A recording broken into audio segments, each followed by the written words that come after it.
अस्सलाम वालेकुम। वीडियो शुरू करने से पहले आप सबसे रिक्वेस्ट है कि अगर आपने अभी तक हमारा चैनल सब्सक्राइब नहीं किया तो पहले चलकर सब्सक्राइब का बटन दबाएं। जब मेरी उम्र 5 साल हुई तो मेरी अम्मी दिल के आर्जे में मुब्तला होकर मुख्तसर अलालत के बाद चल बसी। मैं अपने वालिदैन की इकलौती औलाद थी और इस बड़ी दुनिया में अब मेरा वाहद सहारा मेरे अब्बू जान ही रह गए थे। अभी मैं बहुत छोटी थी, खुद को संभाल नहीं सकती थी। मेरी देखभाल के लिए हर वक्त एक औरत की अशद ज़रूरत थी। इसलिए मेरे अब्बू ने दूसरी शादी कर ली। मेरे अब्बू की दूसरी बीवी यानी मेरी सौतेली माँ पहले से बेवा और एक बेटी की माँ थी, लेकिन मेरे वालिद ने इस बात पर कोई एतराज़ नहीं किया और सच्चे दिल से मेरी सौतेली माँ की बेटी को भी कबूल कर लिया।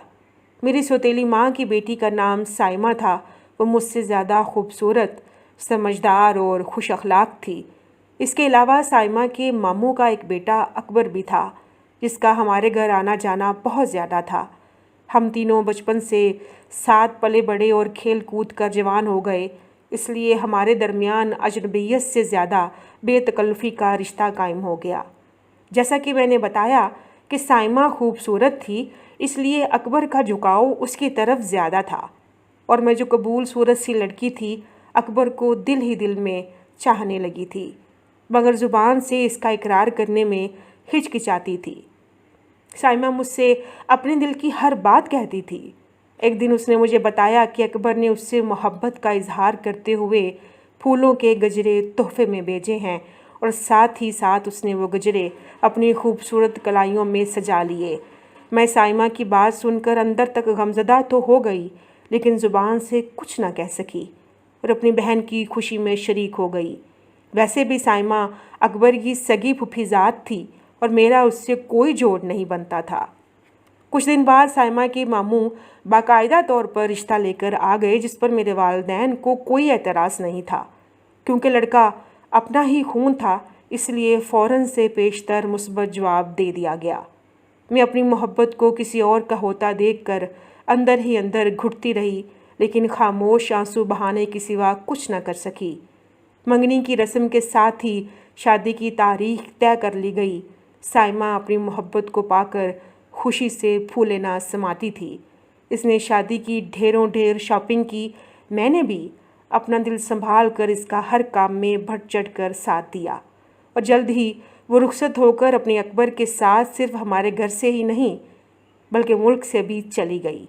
मैं अपनी ज़िंदगी में बहुत मसरूफ़ हो गई और शादी ना करने का फ़ैसला करके एक कॉलेज में लेक्चरार मुकर्रर हो गई।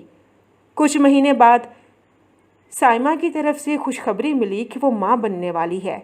हमारे घर में तो खुशी का समा बन गया और नए मेहमान के लिए खूब तैयारियां शुरू हो गईं। मगर 9 महीने बाद किस्मत को कुछ और ही मंजूर था। साइमा डिलीवरी के दौरान जानबर ना हो सकी और एक बच्ची को पैदा करके वफात पा गई।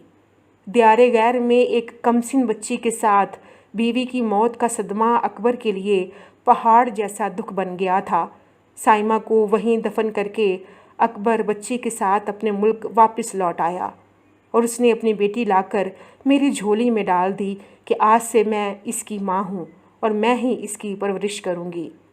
मैंने अपनी सौतेली बहन की बेटी को दिल से कबूल कर लिया और उसको पालने लगी। साइमा की बेटी जब 2 साल की हो गई तो एक दिन अकबर खुद चलकर मेरे पास आया और मेरे सामने अपना दिल खोल कर रख दिया।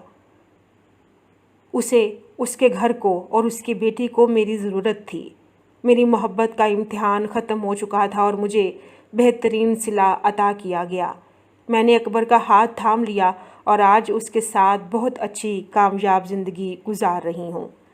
किसी ने क्या खूब कहा था, मोहब्बत कुर्बानी मांगती है, और मैं कबूल सूरत लड़की भी आज इसी कुर्बानी और अपनी आला ज़र्फ़ी की बदौलत अपने महबूब शौहर के दिल पर राज कर रही हूँ।